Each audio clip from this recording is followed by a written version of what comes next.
cruel people are very often cowardly too. When the men saw their leader first wounded and then thrown down, they all ran away.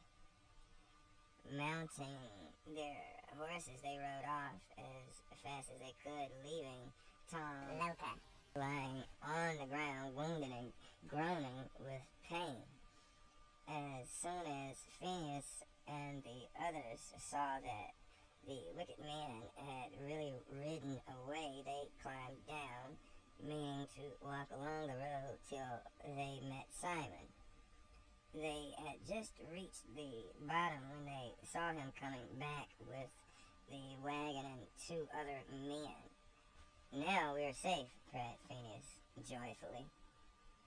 "Well, do stop then," said Eliza, "and do something for that poor man. He is groaning dreadfully." "It would be no more than Christian," said George. "Let us take him with us." They lifted the wounded man gently, as if he had been a friend instead of a cruel enemy, and laid him in the wagon. Then they all set out once more. A drive of about an hour brought them to a neat farmhouse. There the tired travelers were kindly received and given a good breakfast. Tom Loker was put into a comfortable bed, far cleaner and softer than he had ever slept in before. George and Eliza walked about the garden hand in hand, feeling happy together and almost safe. They were so close to Canada now. Chapter 13, Aunt Dinah. Miss Ophelia found that it was no easy matter to bring anything like order into the St. Clair household. The slaves had been left to themselves so long and had grown so untidy that they were not at all pleased with Miss Feely, as they called her, for trying to make them be tidy. However, she had quite made up her mind that order there must be. She got up at 4 o'clock in the morning, much to the surprise of the housemaids. All day long she was busy dusting and tidying till Mrs. St. Clair said it made her tired to see Cousin Ophelia so busy.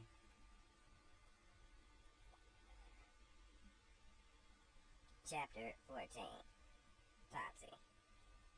One morning, while Miss Ophelia was busy as usual, she heard Mr. St. Clair calling her from the foot of the stairs.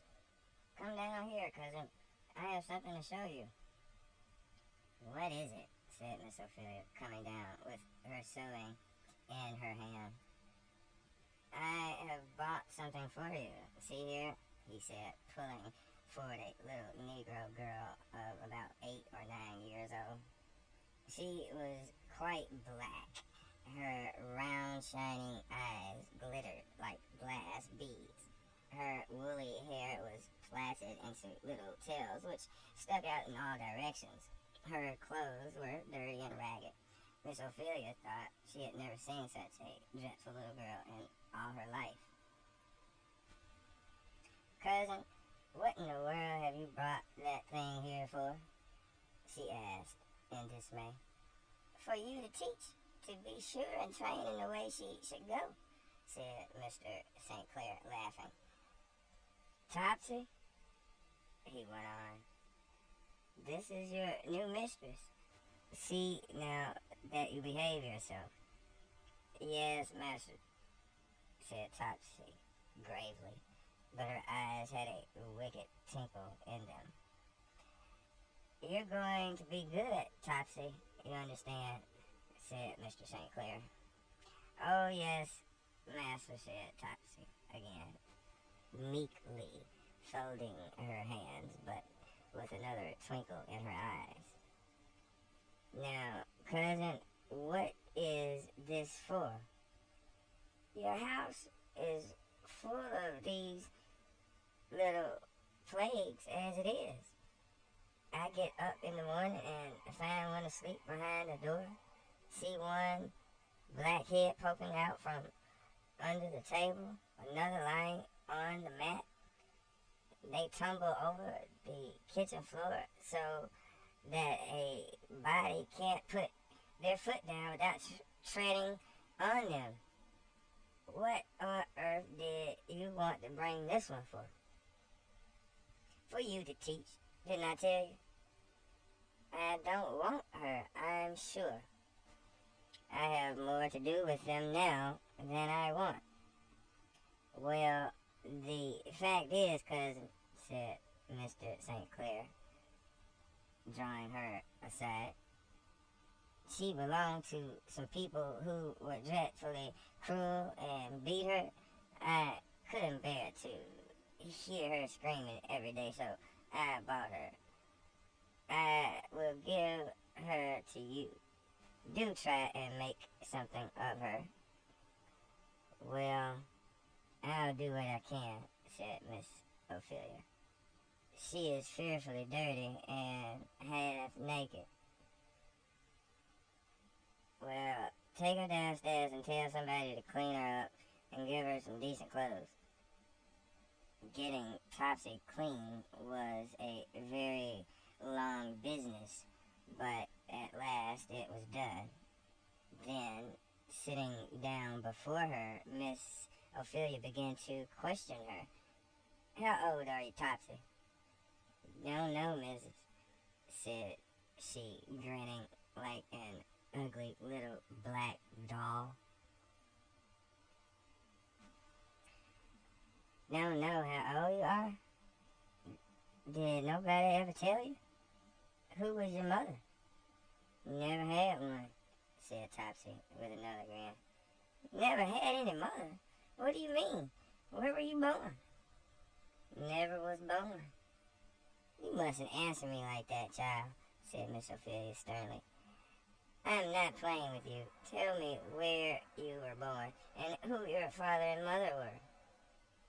Never was born, said Topsy, again, very decidedly.